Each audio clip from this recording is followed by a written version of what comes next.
สวัสดีท่านผู้ชมที่เคารพสบายดีท่านผู้ชมที่เคารพตอนท่านผู้ชมเข้าสู่การรายงานข่าวเศร้าอรุณใหม่จากห้องข่าวโทรภาพแห่งชาติการรายงานข่าวเศร้าอรุณใหม่ประจำมื้อวันพฤหัสวันที่24เมษายน2025ซึ่งเป็นมื้อกงกับมื้อแฮม12ค่ำเดือน5พศ2567วันนี้พันงาก็มีกษันครับหน้าที่ดำเนินรายการนำเสนอข่าวสารได้รับรู้นำกัน ซึ่งมีหลายข่าวที่น่าสนใจมานำเสนอทั้งข่าวภายในข่าวต่างประเทศและข่าวกีฬาเจ้าสำหรับข่าวภายในเขาก็มีข่าวเกี่ยวกับพิธีเคลื่อนย้ายอาทิของสหายพลเอกคำไต่ศรีพันดอนไปไหว้อยู่ที่สุสานนักรบปฏิบัติแห่งชาติหลักเสาสี่นอกจากนั้นก็ยังมีข่าวเกี่ยวกับทางเวียกงานองค์การกาแดงทั่วประเทศเพิ่นได้มีการสรุปผลงานใน1ปีที่ผ่านมาและวางทิศทางแผนการในปี2025นอกจากนั้นก็ยังมีข่าวเกี่ยวกับเว้าถึงหลายท่านอาจจะได้รับชมหรือว่าได้อ่านข้อมูลผ่านทางสื่อออนไลน์เดย์หรือว่าอาจจะเห็นมีการออกข่าวทางเบื้องของสื่อภาครัฐของพวกเขานั่นก็คือการยึดยาบ้าหรือว่าจับได้แต่ว่าจับได้แต่ยาบ้าคนจับบ่ได้ผู้รับเลี้ยงยาบ้าลักหนีก่อนโซเฟอร์เอาตัวลบหนีแต่ว่าจังหน่อยจะมาเล่าให้ฟังว่ายาบ้าที่ทางตำรวจเจ้าหน้าที่ตำรวจยึดได้ในเทอนี่นี่โอ้หลายเลยมหาศาลบอกเลยว่ามหาศาลแต่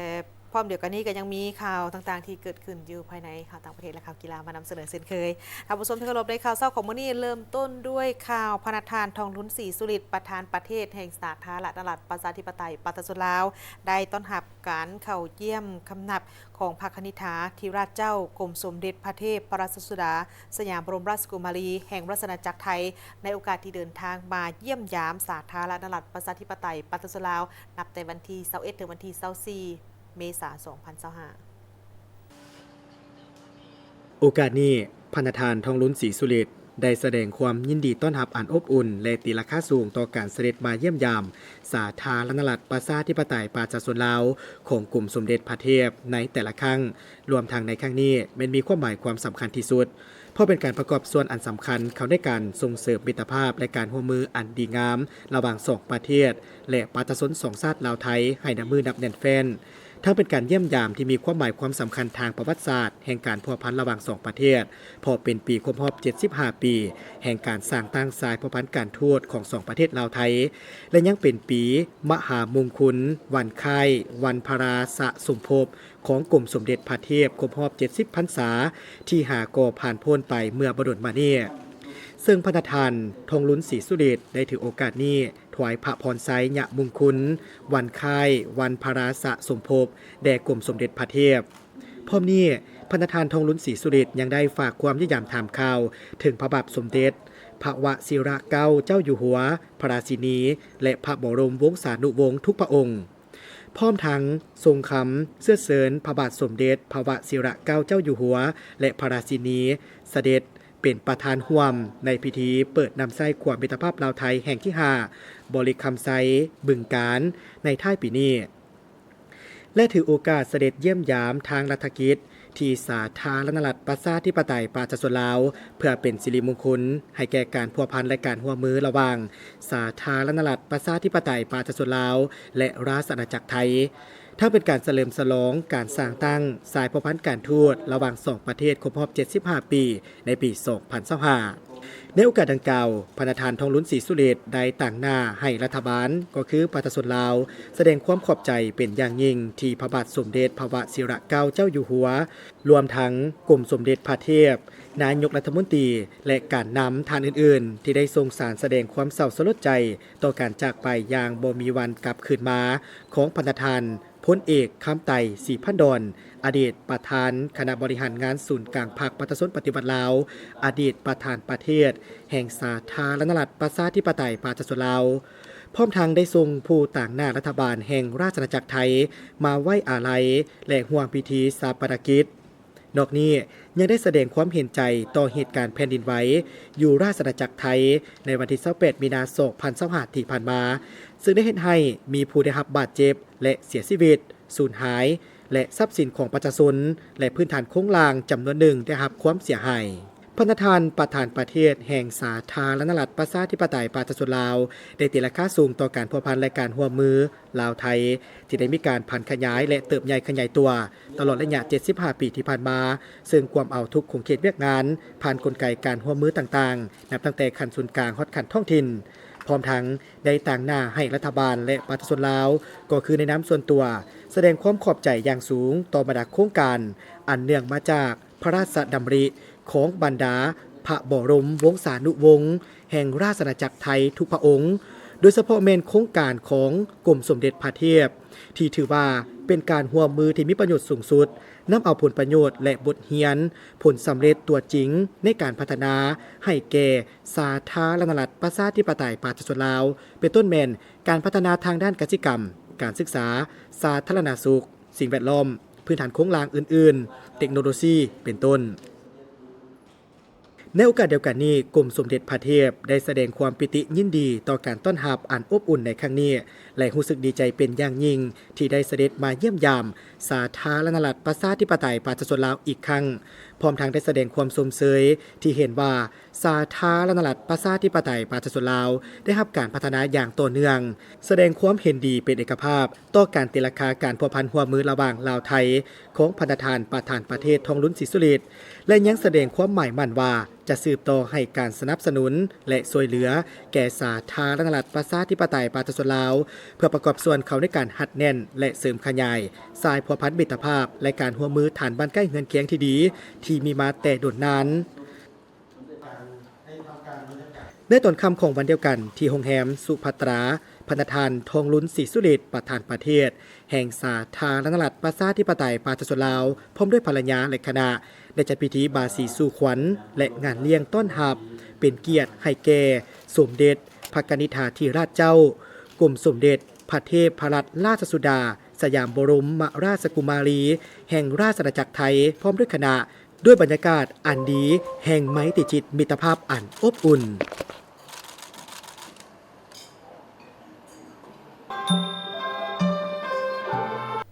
ส่วนตอนเช้าวันที่21 เมษายนผ่านมาที่ห้องว่าการสำนักงานนายกรัฐมนตรีได้จัดกองประชุมสรุปการนำพาสี่นำเวียกงานรอบด้านของห้องว่าการสำนักงานนายกรัฐมนตรีประจำปี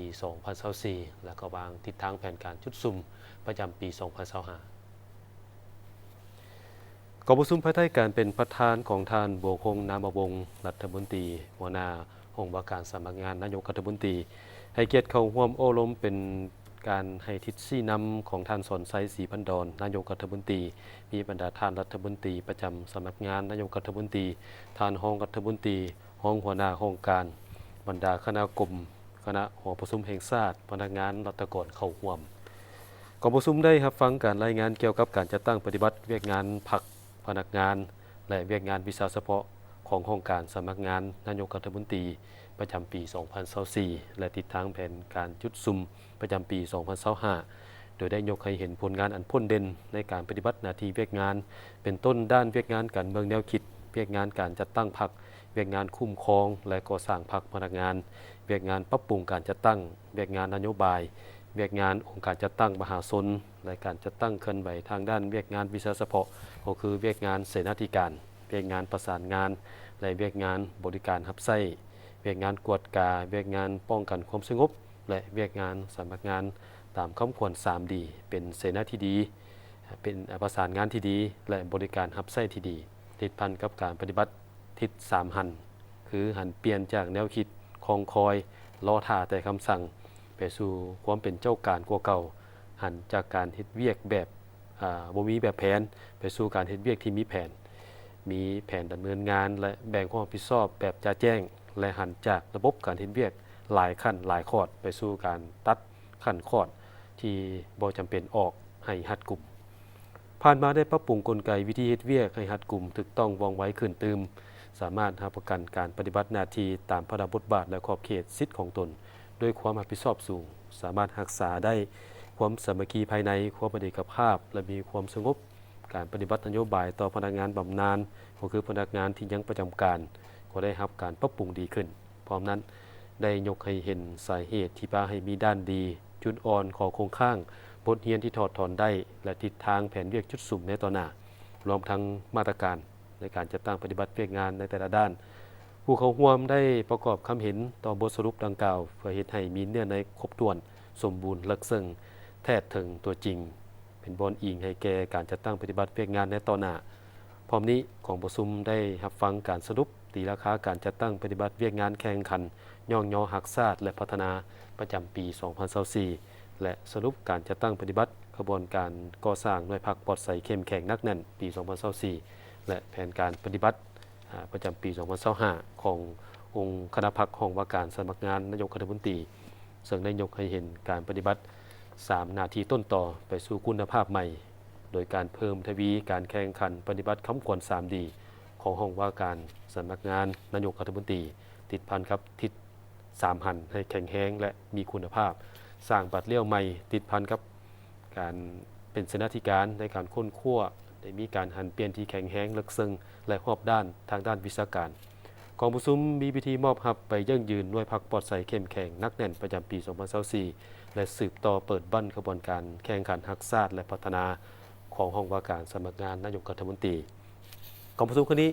ทางนายกรัฐมนตรีได้โอ้ล้มและให้ทิศชี้นำซึ่งทางได้ย่องยอซุมเซยต่อผลงานพ้นเด่นที่ห้องการสำนักงานนายกรัฐมนตรีญาติมาได้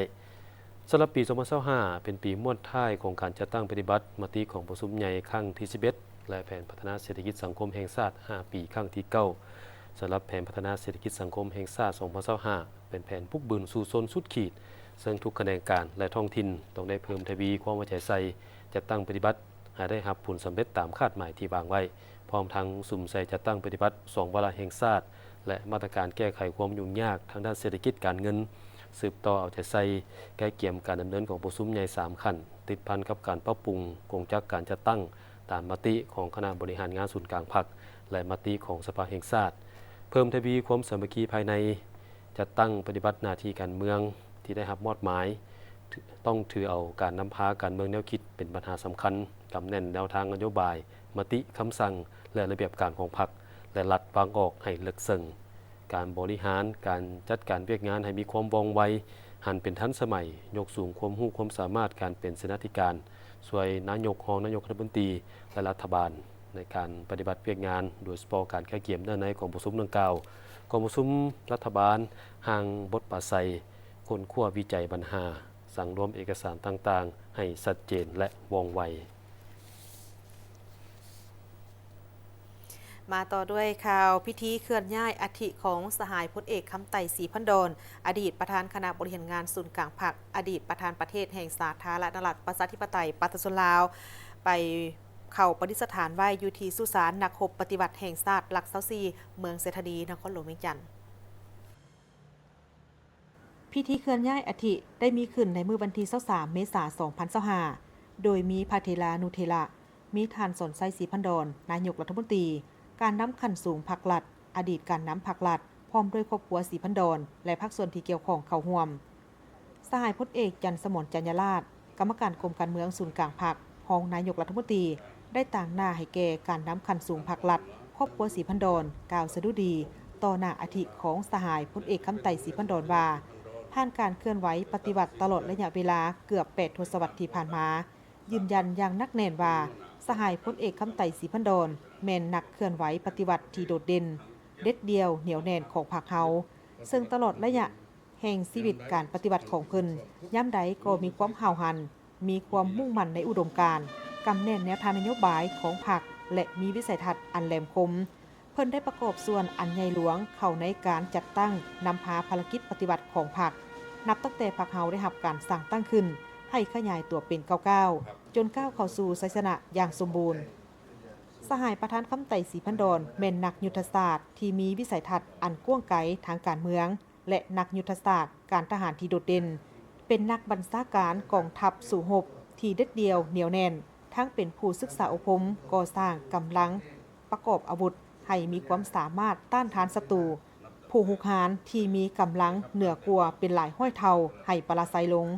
สหายเป็นผู้ที่มีความสามารถคาดคะเนการผันแปรของสถานการณ์อย่างถูกต้องเพื่อเป็นเจ้าการในการแก้ไขไว้ล่วงหน้าอย่างแม่นยำสหายยังเป็นเพื่อนร่วมรบที่ใกล้ชิดที่สุดของประธานไก่สนพวิหารและเคียงบ่าเคียงไหลกับผู้นำคนอื่นๆ ในการค้นคว้ากำหนดแนวทางแผนนโยบายและยุทธศาสตร์ยุทธบายก็คือยุทธวิธีปฏิบัติที่ถูกต้องสอดคล้องให้แก่การปฏิบัติลาวในแต่ละระยะสหายพลเอกคำไต่ศรีพันดรแม่นหนึ่งในบรรดาผู้นำของพรรคเฮาที่กำคันทุงแห่งความสามัคคีเป็นเอกภาพอยู่ภายในพรรคและในทันแถวกำลังปฏิบัติก็คือปวงชนลาวทั้งชาติจึงเฮ็ดให้เพิ่นได้รับความเคารพนับถือและเชื่อมั่นจากการจัดตั้งเพื่อนร่วมงานตลอดมาทั้งได้รับการเคารพนับถือเชื่อมั่นไว้วางใจอย่างสูงส่งจากประชาชนชั้นคนต่างๆ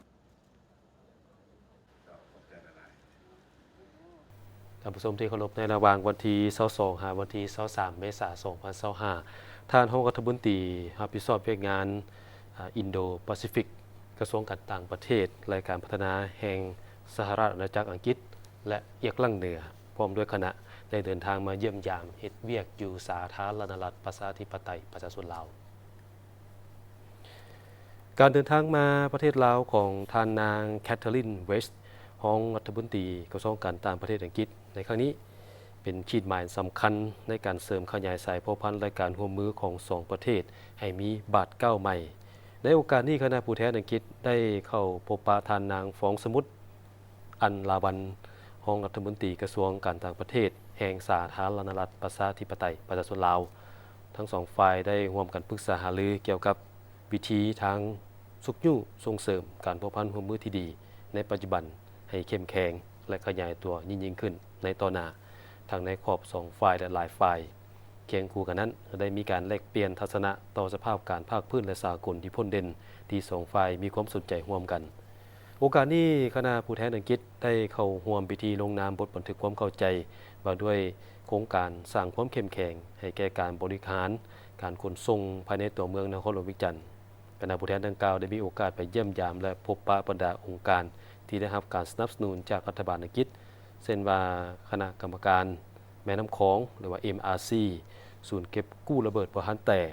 องค์การ MAC และองค์การ Harlow Trust ในปี 2025แม่นครบรอบ 70 ปีแห่งวันสร้างตั้งสายพัวพันธ์การทูตระหว่างสาธารณรัฐประชาธิปไตยประชาชนลาวและสหรัฐอาณาจักรอังกฤษและเอียกลั่งเหนือสองฝ่ายได้มีการจัดกิจกรรมร่วมกันพร้อมทั้งมีแผนการจัดงานเฉลิมฉลองวันสำคัญดังกล่าวในท้ายปีนี้นับตั้งแต่2ประเทศได้สร้างตั้งสายพัวพันธ์การทูตร่วมกันในวันที่ 5 กันยายน ปี 1955 การพัวพันธ์ร่วมมือระหว่าง2ประเทศแม้นมีท่าก้าวและขยายตัวดีขึ้นโดยเฉพาะภายหลังที่ฝ่ายอังกฤษได้เปิดสถานทูตของตนอยู่นครหลวงวิจันทร์ขึ้นใหม่ในปี 2012 และฝ่ายลาวก็ได้เปิดสถานทูตขึ้นใหม่อยู่ลอนดอนในปี 2014 ลาวและอังกฤษได้มีการร่วมมือที่ดีน้ำกันทั้งในขอบ2ฝ่ายและหลายฝ่ายเช่นเวียกงานสาธารณสุขเวียกงานการศึกษาและโครงการเก็บกู้ระเบิดได้มีกองประชุมสรุปการจัดตั้งปฏิบัติเวียกการกาแดงทั่วประเทศ 2024 และทิศทางแผนการในปี 2025 กองประชุมโดยการเป็นประธานของท่านคำลาวันจันทรวรรณประธานองค์การกาแดงแห่งชาติลาวโดยมีของประธานองค์การกาแดงแห่งชาติลาวมีหัวหน้าองค์การ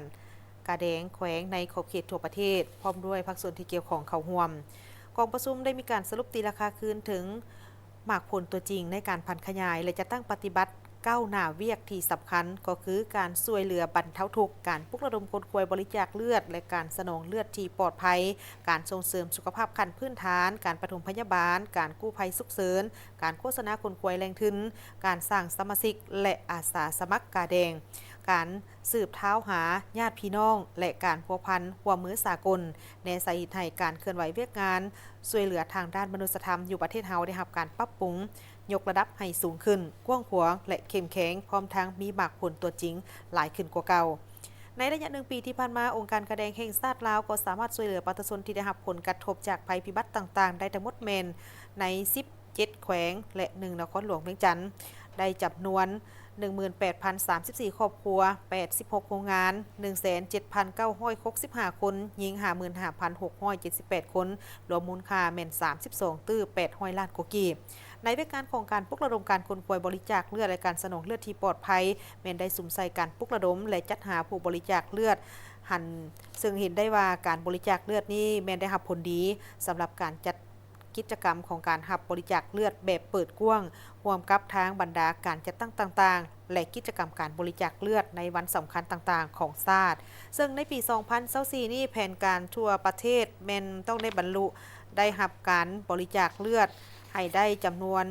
78,000 ถุงในนี้คันศูนย์กลางแม่นให้ได้ 33,300 ถุงและคันท้องถิ่นให้ได้ 44,700 ถุงในปี 2024 ทั่วประเทศออกรับบริจาคเลือดได้ทั้งหมดแม่น811 ครั้งได้รับเลือดทั้งหมดแม่น 71,290 ถุงเท่ากับ 91.4 ส่วนห้อยของแผนการปี และเวการอื่นๆ ที่เกี่ยวข้องก็ได้รับการจัดตั้งปฏิบัติและประเมินผลสำเร็จเช่นเดียวกันสำหรับการจัดตั้งปฏิบัติเวียกงานกาแดงในขอบเขตทั่วประเทศซึ่งเห็นได้ว่าอยู่ในท่ามกลางสภาพแวดล้อมของภาคพื้นและสากลที่สืบต่อผ่านแปรไปอย่างสลับซับซ้อนที่คาดคะเนได้ยากซึ่งได้ส่งผลกระทบโดยกงต่อกับบรรดาประเทศในโลกรวมทั้งสปป.ลาวบวกกับความยุ่งยากทางด้านเศรษฐกิจการเงินของประเทศที่ส่งผลกระทบต่อกับชีวิตการเป็นอยู่ของพนักงานรัฐกรและประชาชนทั่วประเทศเว้ารวมเว้าเฉพาะก็คือพนักงานองค์การกาแดงแห่งชาติลาวได้จัดตั้งปฏิบัติให้มีผลสำเร็จอย่างเป็นรูปธรรมในโอกาสของการปิดกอบประชุมครั้งนี้ประธานของประชุมก็ได้เน้นหนักให้สืบต่อในการเอาใจใส่ประสานงานกับภาคส่วนที่เกี่ยวข้องปรับปรุงการจัดตั้งโครงประกอบการจัดตั้งตามดำรัสเลขที่ 22/นย.ลงวันที่ 28 มกราคม 2022ให้สำเร็จทั้งศูนย์กลางและท้องถิ่น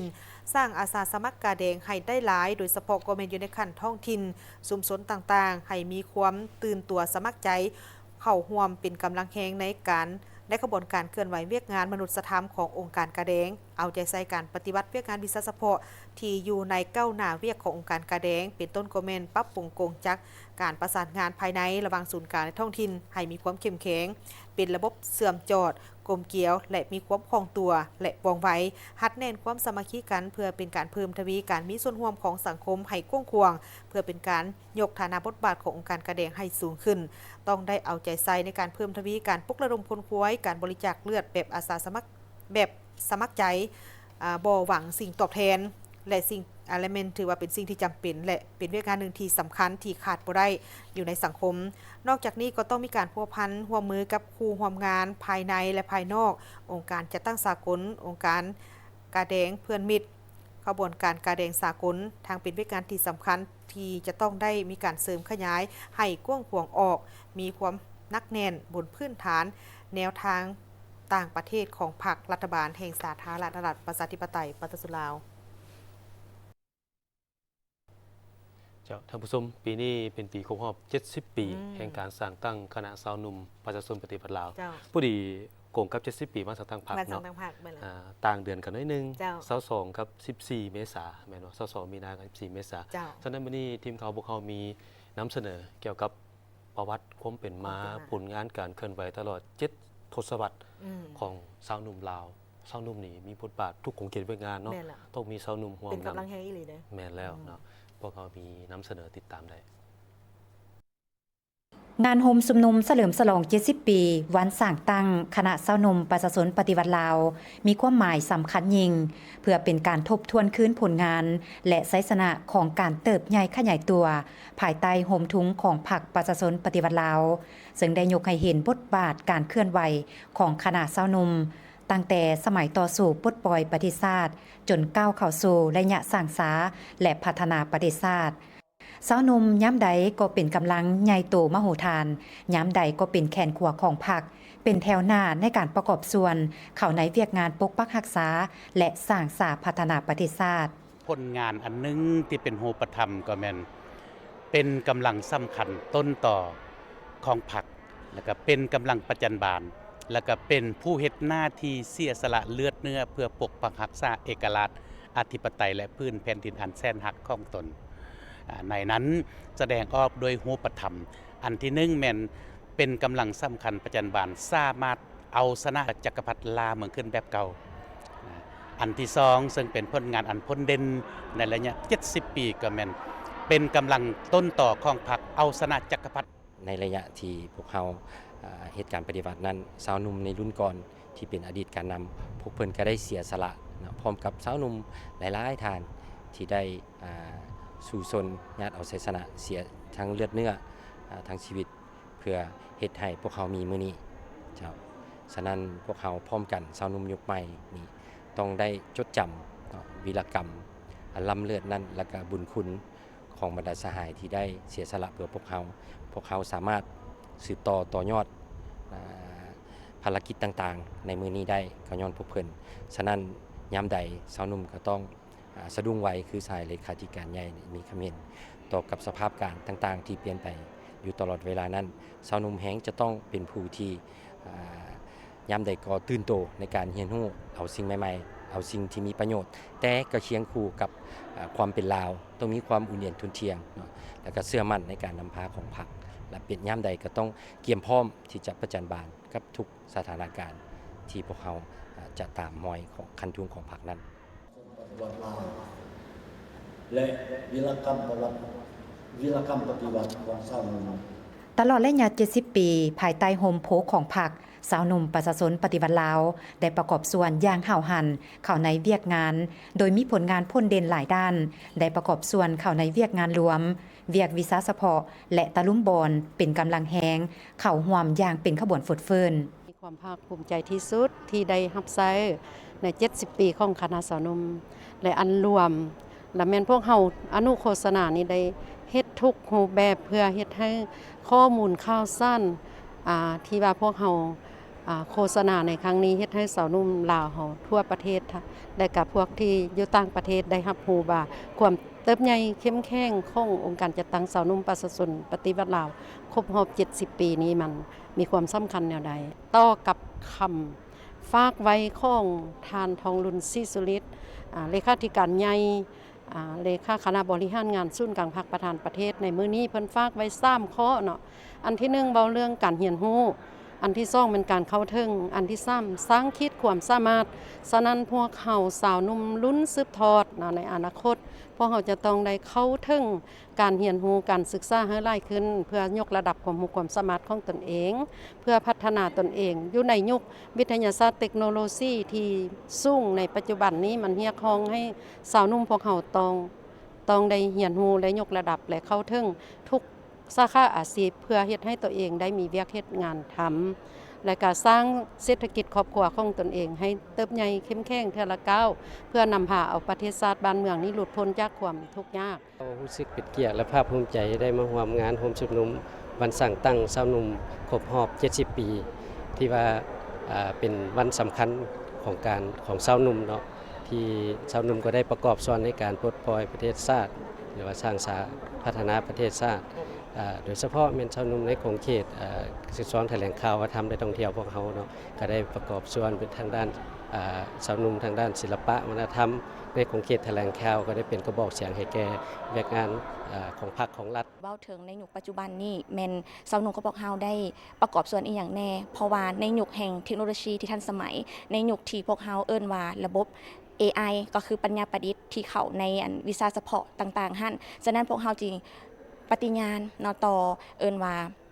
การนำทุกขันว่าพวกเราจะฝึกฝนหล่อหลอมศึกษาหำเฮียนค้นคว้าให้ลงลึกให้มีการพัฒนาอย่างรอบด้านให้เฮ็ดให้สาวหนุ่มของพวกเรานี่ได้เอิ้นว่าเคียงคู่กับการพัฒนาเนาะสังคมของพวกเรานี่ให้เอิ้นว่าเจริญก้าวหน้าเนาะในยุคที่เอิ้นว่าความศิวิไลเนาะที่ใกล้จะมาฮอดมาถึงนี้เจ้าในนามนักธุรกิจนมคือพวกข้าพเจ้าก็รู้สึกเป็นเกียรติและก็พร้อมเนาะคือท่านเลขาธิการใหญ่เพิ่นได้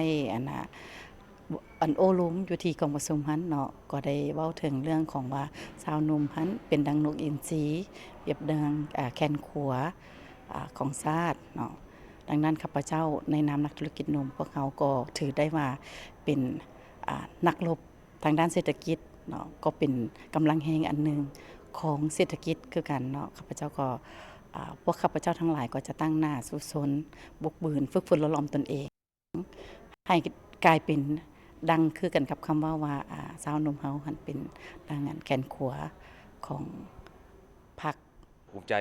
ที่ได้มีโอกาสได้เข้าร่วมงานโฮมชุมนุมมีตติ้งใหญ่ของคณะสาวหนุ่มประชาชนปฏิวัติลาวครบ70 ปีซึ่งเป็นปีที่มีความหมายความสำคัญแห่งการเติบใหญ่ของคณะสาวหนุ่มประชาชนปฏิวัติลาวซึ่งผ่านการเคลื่อนไหวคณะสาวหนุ่มประชาชนปฏิวัติลาวยามใดก็ถือว่ายังยืนอยู่ในแถวหน้าและเคลื่อนไหวภายใต้ห่มถุงของพรรคฉันมื้อนี้ผู้มีเกียรติท่านยิงท่านทราย ที่นับถือและ ตลอดระยะ70 ปีผ่านมาสาวหนุ่มลาว มีมูลเสื้อที่อาจหารกล้าแกน และสง่าราศีซึ่งยามใดก็ติดพันกับมูลเสื้อของชาติของพรรคของกำลังประกอบอาวุธ ของทุกแขนงการและท้องถิ่น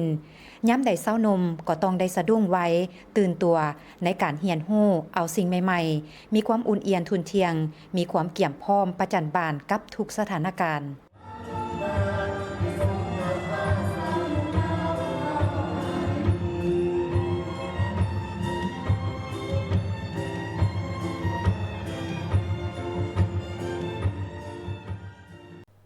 จากเวียกงานทางสาวหนุ่มมาเบิงที่เวียกงานสื่อมวลชนโดยสื่อมวลชนของลาวได้รับการยกระดับทักษะการรายงานข่าวปัญหาสีเขียว ทางสมาคมนักข่าวแห่งสาธารณรัฐประชาธิปไตยปฏิรูปลาวได้ร่วมกับทั้งองค์การแค่นานาชาติประจำสปปลาวจัดฝึกอบรมยกระดับเกี่ยวกับทักษะการรายงานข่าวปัญหาสีเขียวให้กับสื่อมวลชนใน6แขวงภาคกลางและภาคใต้ภายใต้โครงการสร้างความเข้มแข็งให้สื่อมวลชนโดยการมีส่วนร่วมของทางองค์การจะตั้งทางสังคมเพื่อการพัฒนาสีเขียวในสาธารณรัฐประชาธิปไตยปฏิรูปลาวซึ่งได้มีขึ้นในเมื่อวันที่21 เมษายนที่ผ่านมานี้อยู่ที่แขวงจำปาสักในรูปแบบซึ่งหน้าและออนไลน์โดยมีท่านท้องโลดดวงสวรรค์คณะบริหารงานสมาคมนักข่าวแห่งสปปลาวและท่านนางบัวคำดวงปัญญาหัวหน้าโครงการแกมซิลองค์การ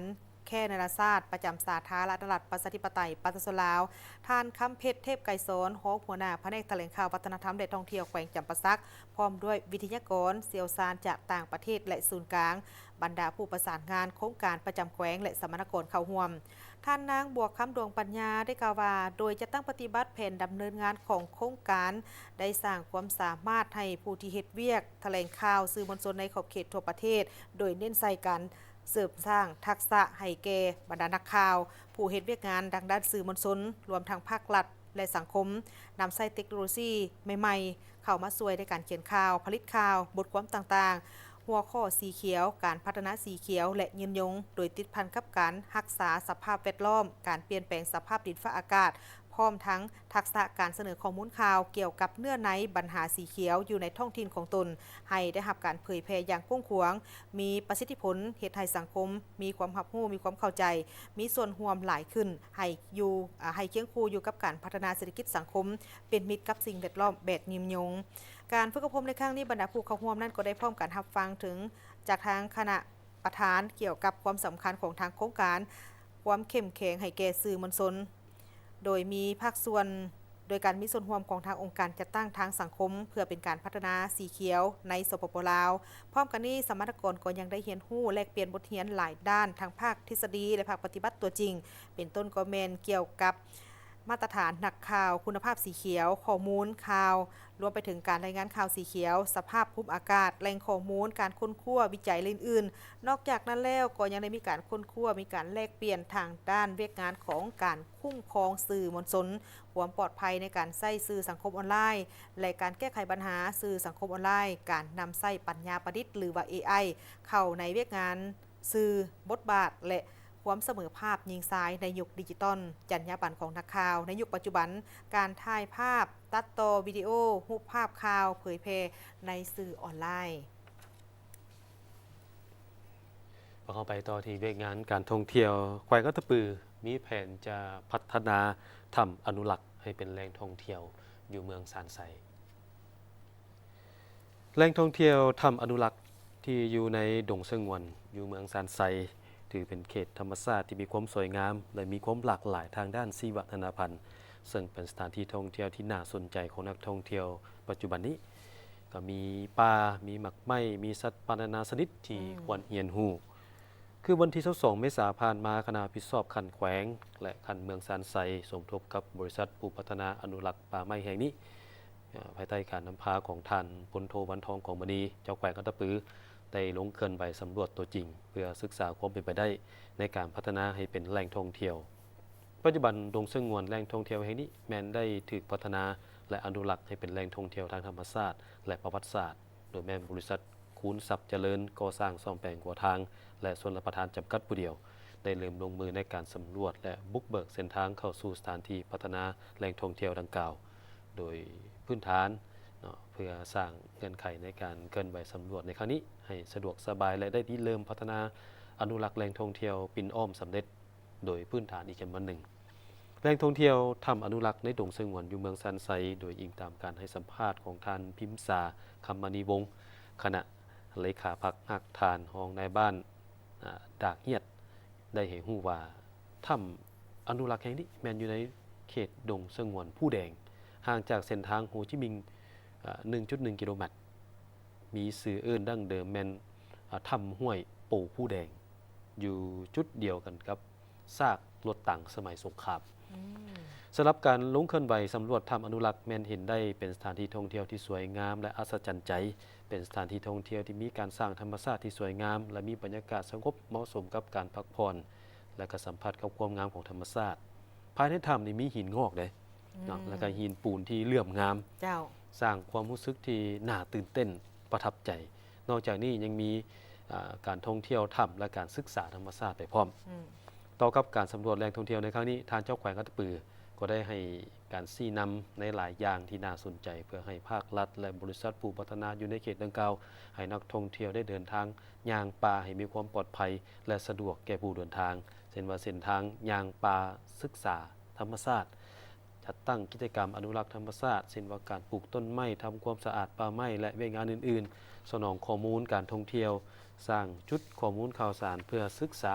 เกี่ยวกับชีวนานาพันธุ์และสิ่งที่นักท่องเที่ยวจะพบเห็นในการเที่ยวชมสร้างตั้งห้านขายอาหารและเครื่องที่ระลึกสนับสนุนธุรกิจท้องถิ่นโดยการตั้งบูธขายอาหารและเครื่องที่ระลึกที่ติดพันกับวัฒนธรรมท้องถิ่นจัดการเดินทางศึกษาธรรมชาติเฮ็ดเวียกกับนักค้นคว้าหรือว่าผู้เชี่ยวชาญในการจัดการเดินทางเพื่อให้นักท่องเที่ยวได้เรียนรู้เกี่ยวกับพืชและสัตว์ในพื้นที่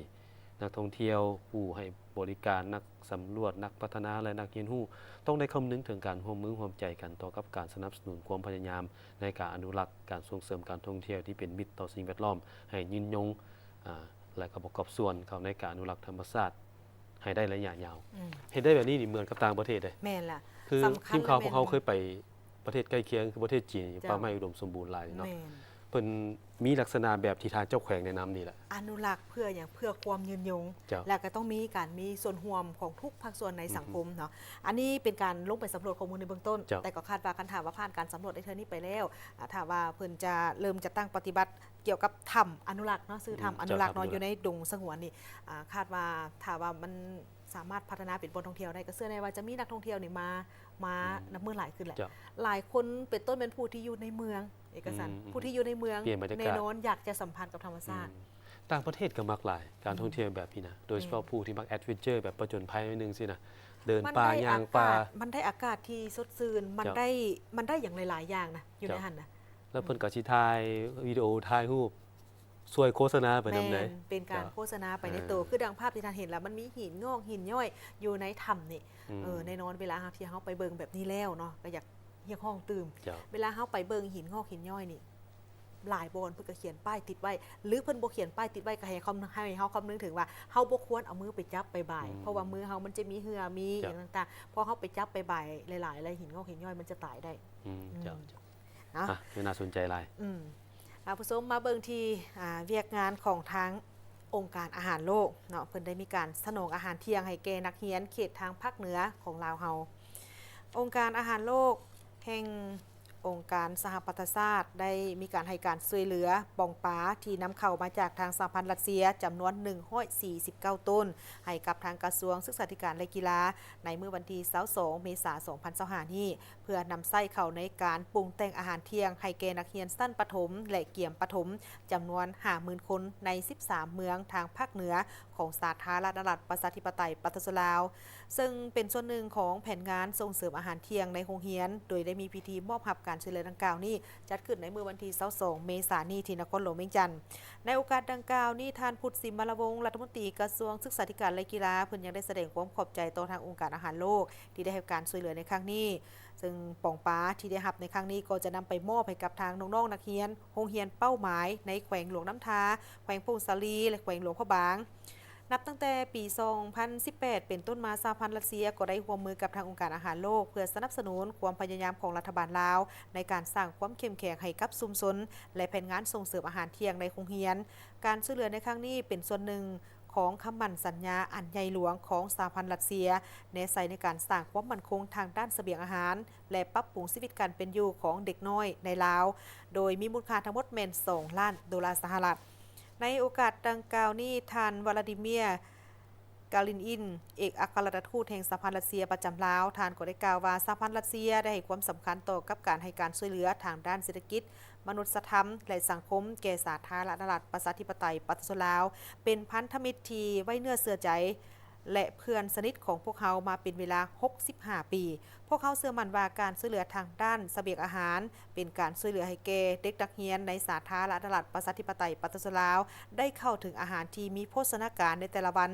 ทั้งแสดงความหวังว่าการช่วยเหลือในครั้งนี้จะประกอบส่วนเข้าในความพยายามร่วมกันของประชาชาติเพื่อสุขยู่การพัฒนาเศรษฐกิจและสังคมในสาธารณรัฐประชาธิปไตยประชาชนลาวพร้อมเดียวกันนี้ท่านมาร์คการเดโปรสผู้อำนวยการองค์การอาหารโลกประจำสาธารณรัฐประชาธิปไตยประชาชนลาวก็ได้กล่าวว่าแผนงานส่งเสริมอาหารเที่ยงในโรงเรียน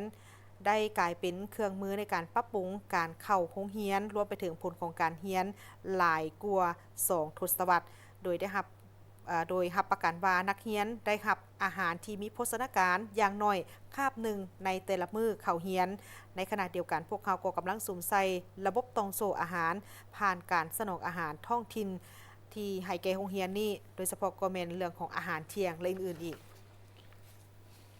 วันนี้พวกเขามาเว้าถึงเรื่องยาบ้า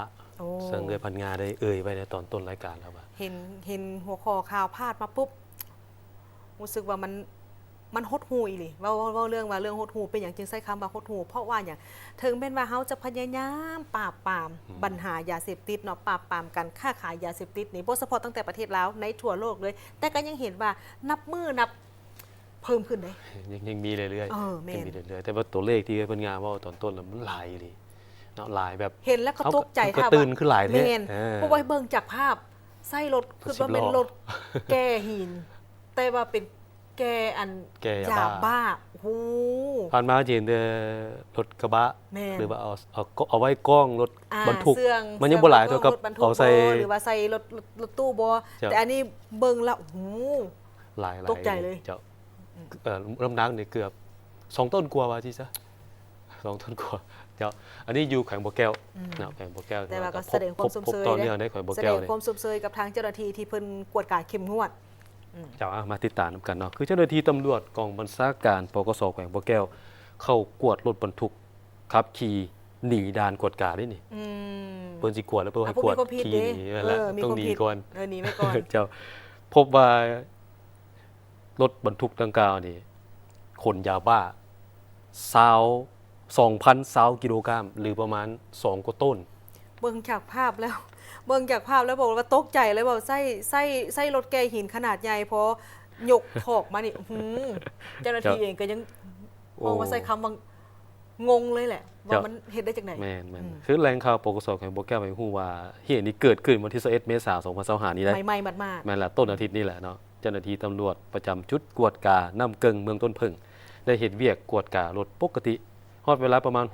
6:30 ได้มีรถบรรทุก10 ล้อสีขาวยี่ห้อโฮโวขับขี่มาแต่ทางต้นเพิ่งพุ่นแหละเนาะพอมาฮอดจุดกวดกาเจ้าหน้าที่ก็ให้สัญญาณไว้จอดก่อนสิกวดกาเนาะเพื่ออนุญาตกวดกาแล้วแต่บุกขับขี่นี่บ่ยอมจอดแล้วบ่เอกสารก็บ่มีขี่ข้ามไปเลยข้ามด่านไปเลยไปแล้วดังนั้นเจ้าหน้าที่จึงนำไปเนาะติดตามไปแล้วก็พบเห็นคันดังกล่าวเพิ่นก็ไปจอดประมาณ300 เมตรหลังจากด่านครับไกลจากด่านประมาณ300 เมตรเพิ่นกล้าว่าเจ้าหน้าที่บ่ทันโดนหนีเลยผู้ขับขี่นี่โดนหนีเลยผู้ขับขี่เอาตัวลบหนีแม่นแล้วโอ้แน่นอนแล้วคันตำรวจมาทันแม่นแล้วบ่อยากไปกับตำรวจนี่มันเป็นเรื่องปกติเฮาเห็นผ่านมาอยู่แล้วเห็นบ่ข่าวผ่านมาส่วนหลายมันก็เจ้าจะหาวิธีกันสิว่าขนาดว่าถึกด่าแล้วถึกเพิ่นสิกักพวกโตขี่ไปก่อนแล้วโตโดดหนีโลดหม่อยเพิ่นจับถ้าว่านำได้แล้วมันสินำเท้าหาว่าผู้ใหญ่เด้คันถ้าเป็นโซเฟอร์นี่ถามเบิ่งว่าแม่นไผจะอยู่ล่ะเจ้าแม่นล่ะก่อนที่แม่นบ่แต่ว่าขึ้นว่าสินำทันบ่หรือจับได้บ่บัดนี้เจ้าเนาะเฮาจะเห็นเรื่องปกติเนาะเรื่องนี้ซึ่งเพิ่นแจ้งมาได้ว่ารถดังกล่าวนี่นะ พบยาบ้าจำนวน101เป่า 101เป่า 101เป่าอะ เป่าละ เข้ากับ20ล้าน200,000 เม็ดน้ำหนักก็ตกอยู่2ต้นกว่า โอ้มันบ่ธรรมดา 2ต้นกว่าเนาะหรือว่าประมาณ 2,000 กิโลนี่แหละตามตัวเลขที่เพิ่นให้มาเนาะนี่แหละคือเฮาเห็นตัวเลขเฮาก็ตื่น เอามาได้ใส่เนาะบัด แต่ หา ก็ ตัว เชื่อ นี้ แน่ เอา ว่า มาได้ใส่บัดนี้ มันยังบ่หมดแต่เพียงเท่านี้ อืม นะเพราะว่าหลังๆมานี้เขาจะสังเกตเห็นว่าทุกครั้งที่ทางเจ้าหน้าที่เพิ่นจับได้นี่กักได้นี่แม่นมหาศาลทั้งนั้น เจ้า หมายถึงว่าบางคนใส่บอกว่าถ้ารอดแล้วรวยถ้าบ่รอดก็คือตาย หมายถึงว่าผู้ฆ่ายาเสพติด แม่น ประมาณนั้นเลยนะ คันลักล้านเม็ดขึ้นเมื่อบ่ธรรมดา โอ้ อันนี้นี่ กำลังการผลิตตัว หนึ่งห้อยหนึ่งเป่าเจ้าบ่ฮู้ว่ามาได้ใส่ที่มาของยา อืม อันนี้กำลังสืบสวนสอบสวนกันอยู่แล้วก็นำเอาผู้เกี่ยวที่ว่าหนีลบหนีหั่นแหละ เอาถ้าว่าเป็นเจ้าของรถหรือว่าเป็นโซเฟอร์ถือว่าเป็นเจ้าของรถกระยากลับคืนมาทางเจ้าหน้าที่เด้อเพิ่นพร้อมต้อนรับอยู่ตอนนี้ เจ้า ประกาศหาตัวอยู่ แล้วคือพวกเขานี่ก็มีหมู่คู่เฮ็ดเวียกเกี่ยวกับเวียกงานนี้สมควรเนาะ อืม เพิ่นก็ว่าบ่อนดัดสร้างบ่อนกักขังอะนะมันเต็มแล้ว มันบ่เพียงพอ บ่เพียงพอแล้วคนเฮ็ดพิษนี่หลายโพด เออ ผู้เสพก็มีผู้ขายก็มี บางคนนี่เริ่มจากเสพก่อน จ้ะ อืมพอเสพแล้วขายพร้อม แม่น ทั้งเสพทั้งขาย บางคนติดคุกไปเกือบ10 ปีหรือว่าหลายปี ออกมาก็ยังมาพัวพันคือเก่ากลับไปติดอีกก็มีเลยอันนี้เป็นความจริงที่ผมที่ว่าเป็นวาระแห่งชาติที่พวกเขา มั ต้องได้ เป็ สื น บ ป ต่อ รากฏการณ์ย่อท่อที่เกิดขึ้นแพร่หลาย แล้วปัจจุบันนี้วัยหนุ่มนี่มันก็โอ้หนักพอสมควร จ้ะ นั้นสถาบันครอบครัวท่านผู้ชมสถาบันครอบครัวเริ่มจากสถาบันครอบครัวนี่แหละขอให้เอาใจใส่เบิ่งแยงลูกหลานพวกเขาให้อยู่ในความใกล้ชิดมันเตือนมันเว้าเรื่อยๆว่าปัญหายาเสพติดนี่ยาเสพติดทุกอันเนาะมันบ่มีผลดีทั้งนั้น อีกอัน เพ หนึ ราะว่าง สิติดหรือว่าจะเสพหรือว่าอันใดก็แล้วแต่มันบ่ดีทั้ง จะ นั้น อีกอันหนึงปัญหาครอบครัวบางคนก็เอาคุมลูกหลานบ่อยู่ เห็นตัวจริงนะวันนี้บ้านต้องได้สวยบ้านต้องเข้มแข็งน้ำเห็นปรากฏการณ์นะ ต้องได้ช่วยกัน ต่อไปหา บิดทุกภค เมือง ส่วนลย หาแขวงเขาแหละ แม่น ขั้น แล้ว บ้านเอาได้นี่เขาก็คิดว่าคือสิดีขึ้นมาเติมบางเทื่อบ้านกับพัดบ่ได้ติดตามเบิดบ่ฮู้เบิดหั้นนะเนาะบ่ฮู้เบิดฉะนั้นก็ต้องได้ช่วยๆกันข้างเงินข้างซานต้องได้เบิ่งนํกันนํ แม่นละเอ้า จ้ะ ลูกหลานเฮาอยู่ในการปกครองของเฮาก็มันเบิงมันแยงเอาใจใส่กันแดสังคมทุกมื้อนี้นับมือนับห่างออกในครอบครัวก็ได้ส่วนใหญ่แล้วเนาะบอกว่าจะเป็นพ่อแม่ลูกหลานคันอยู่เฮือนนํกันบางเทื่อก็บ่ได้ล้มกันโทรศัพท์คนละหน่วยคนละเจ กินข้าว แต่ว่ คนละโมง แม่นละ อั อันนั้นถ้าว่าเป็นไปได้ก็แม่นโอ้ยอยากให้หวนคืนถึง จ้ะ ถึงอดีตตั้งแต่พ่อแต่แม่ตั้งแต่พ่อตู้แม่นายเฮาเนาะ เจ้า อยู่ใกล้ชิดกันตัวนั้นมันก็สร้างความผูกพันเลย แม่นๆ เนาะ แม่นๆ ก็เป็นภูมิคุ้มกันที่ดีท่านผู้ชมทางบนนี้คือการรายงานข่าวจากทางศูนย์กลางเนาะ ครับ ว่าเขาจะไปต่อที่ข่าวทางท้องถิ่นตื่มอีกท่านผู้ชมได้มีการบงตัวมีพิธีประกาศบงตัวแต่งตั้งเลขาหน่วยพักสารปัตตสนของทางแขวงพงศลี ต้นบ่ายของวันที่22เมษายน2025นี้หน้าที่ห้องประชุมศาลประชาชนแขวงได้จัดพิธีประกาศบ่งตัวแต่งตั้งเลขาหน่วยพักโดยการเป็นประธานของทานปอไซนคร อินทวงศ์ห้องเลขาพรรคแขวงห้องเจ้าแขวงพงศลีสมาชิกสภาแห่งชาติมีทานอีกเพ่งสมุทรรักษาการประธานศาลประชาชนแขวงพงศลีมีผู้ตั้งหน้าจากคณะจัดตั้งแขวงคณะกฎการแขวงแผนกยุติธรรมแขวงตลอดหอดสมาชิกพรรคพนักงานรัฐกรเข้าร่วมจากนั้นทานบุญสวัสดิ์เล็กกัญญาหัวหน้าแขนงพรรคได้ผ่านมติตกลงว่าด้วยการบ่งตัวแต่งตั้งเลขาในพรรคศาลประชาชนแขวงพงศลีเลขที่466ทับคพคพงศลีวันที่10เมษายน2025เห็นดีบ่งตัวแต่งตั้งทานอีกเพ่งสมุทรรักษาการประธานศาลประชาชนแขวงพงศลีเป็นเลขาหน่วยพรรคศาลประชาชนแขวงพงศลีจากนั้นทานนางคำเฟ้นพันประเสริฐห้องแขนงจัดตั้งพนักงานและกวดกาได้ผ่านโคตกลงว่าด้วยกันย่องยอและสมเสยพนักงานของศาลประชาชนแขวงพงศลีในการปฏิบัติหน้าที่เวียกงานประจำปี2024จำนวน24ท่านหญิง8ท่านขึ้นมอบโดยแม่นท่านปอไซนครอินทวงศ์ห้องเลขาพรรคแขวงห้องเจ้าแขวงสมาชิกสภาแห่งชาติขึ้นรับตามลำดับ จากข่าวภายในประเทศพร้อมรวมทั้งข่าวท้องถิ่นเนี่ยจำนวนหนึ่งที่น่าสนใจมานำเสนอพวกเขายังมีข่าวต่างประเทศและข่าวกีฬามานำเสนอติดตามได้